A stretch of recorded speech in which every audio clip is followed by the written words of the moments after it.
the 2026 race for the state superintendent of public instruction.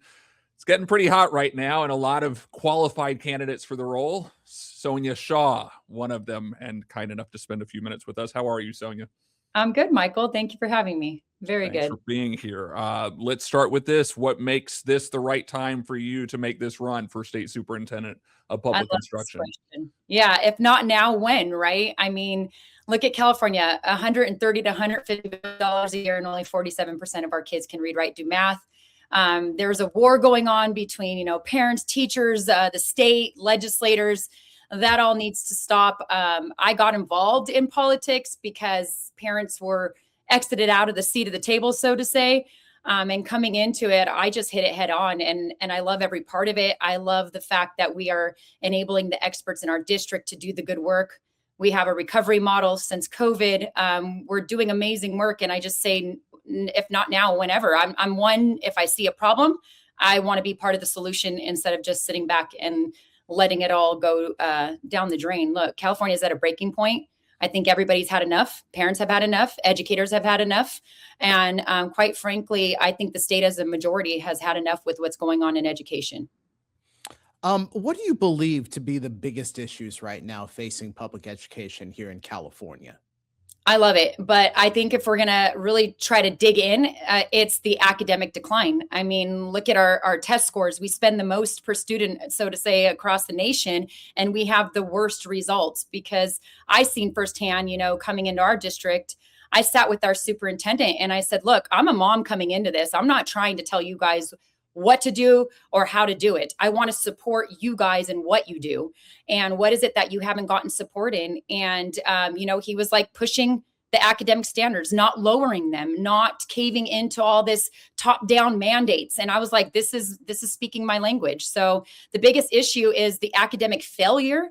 I would say that's first and foremost, the trust that families have in the public school system. We see mass exodus. We see layoffs. That breaks my heart coming from California. I don't want people to continuously lose their job. And I don't want parents to feel like they have to find another solution for education. And I think with that is you hear about the culture wars going back and forth. It doesn't have to be culture wars. A lot of these things are common sense that brings everybody together. Let's get somebody in there. We did it in our own district. We solved the problem. We can move forward and actually, focus on reading, writing, math, and the pathways to success. That's exactly what I see as facing right now throughout California. That is not the focus from California top down. So I want to get in there and actually focus on the standards and give kids tools to success after high school. That is a passion of mine. I sit on our Baldy View technical career as a commissioner with 3 other districts.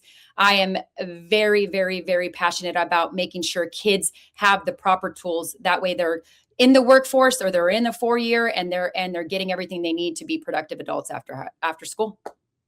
Governor Gavin Newsom certainly had some things to say at his State of the State address, including what he envisions the role of the state superintendent of public instruction should look like moving forward. So I ask you, Sonja, how do you envision the role of SPI in the future? Yeah, Michael. Well, he sees the writing on the wall. For a long time, bureaucrats and special interest groups have controlled our Department of Ed. That needs to stop. They're getting scared. They see people are coming to the table and allowing the experts, our good superintendents, our good teachers to do the work.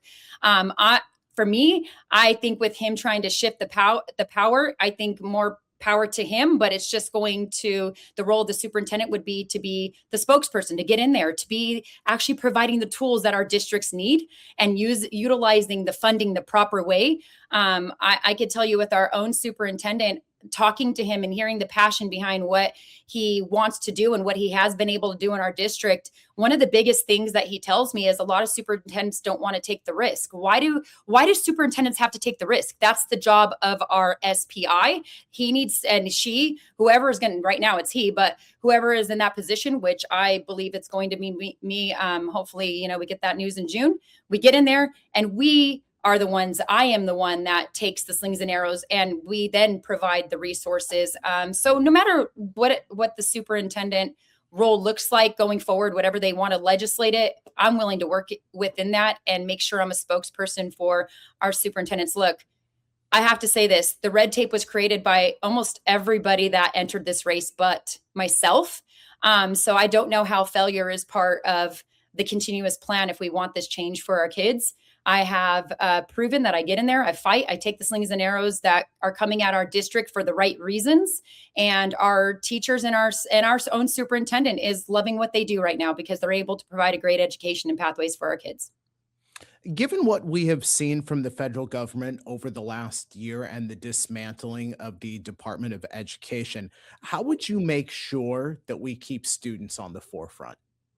Just what I'm doing right now. They've always been on the forefront for us. I think it's kind of funny because we talk about the dismantling of the Department of Ed, but then we see Newsom trying to dismantle what voters had put in for our Department of Ed here in the state of California. But again, it's lost its focus, guys. Like we can go on and on about all the issues, the money that's being spent. I could tell you as a parent, as a board member, I know where the money's being spent. And I know how hard it is for our districts that are doing the good stuff to manage the money properly, because unfortunately in California, failure is funded. And right now, I think with that said, I would be in there first and forefront to provide the tools, but also regardless of what they're doing federally, we'll have more control locally, right? I come from wanting local control. Why wouldn't we want to be working with our local control? Because I think the dismantling part is really just a headline to divide us.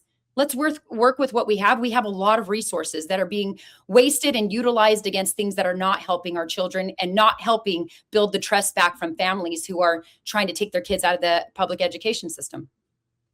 Sonja, you alluded to it earlier in the interview about the record per pupil spending that we've seen in the state of California. And you're right, it hasn't translated to higher scores in math and reading. California finds itself in the middle of the pack, probably on the lower end of that spectrum.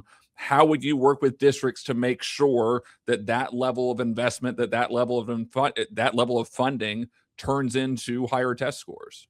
I love this because this is what another complete passion of mine is. When I came in as a mother, everyone thought, oh crap. And I'm just going to be honest, even the teachers and the superintendent was afraid. We got a board majority that are parents. Like, what are we going to do? Like, we're not going to be able to do our work. I sat with him face to face, heart to heart. And I said, look, no one's coming after your job. No one's trying to threaten, getting rid of people. I really, truly want to understand what it is. And he showed me, through the LCAP, through trying to move our students, on the lower socioeconomic, our foster care, all the kids that are labeled on the English learners, all of those kids, we keep lowering the standards and we're not getting the results. Well, he said, Sonja, we have identified what we call the critical standards. We fund it, we push it, we're relentless, even regardless of the teachers unions pushing back. The teachers are now buying into it. They love it because they're getting the resources.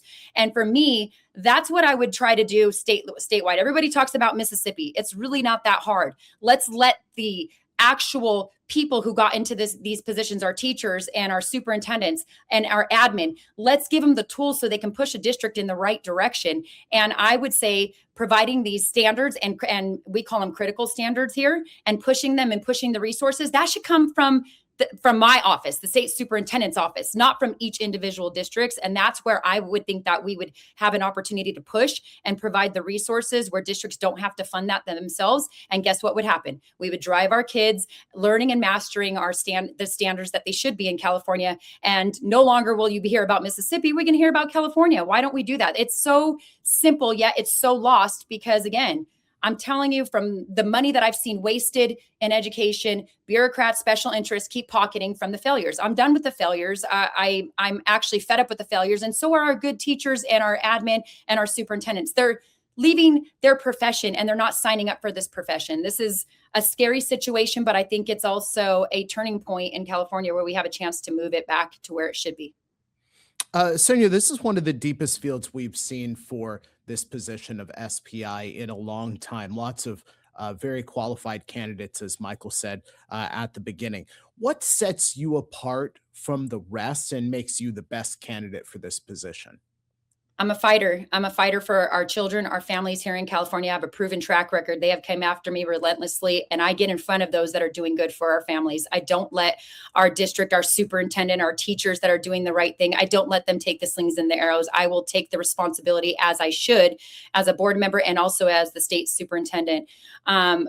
at this point of time, it's very critical we make some moves. We talk about qualified candidates, and I can label almost every single one of them as somebody who has been part of creating this red tape. I've sat with superintendents that are in rural areas and they don't even have running water or working buildings. That's absolutely mind-blowing to me that no one even knows about this throughout California. My heart hurts for them. We have kids that are suffering, kids that are on the streets right now, depending on whatever you are on the side of the aisle. Why are we having kids exiting and being encouraged by some of these activists in our system? I will get in there, make sure that that does not happen. We make sure education is focused on education. Again, reading, writing, math, pathways to success. I don't think anybody, and I could actually say this, nobody on the panel but myself has been involved in a district that has success as we have since COVID and since when we've changed our board to support our good experts and our admin and our teachers and our superintendent in our very own district. Nobody has that pathway. Nobody has that blueprint, and nobody has the track record to stand in front of those that are trying to harm our kids and their education pathways than I do.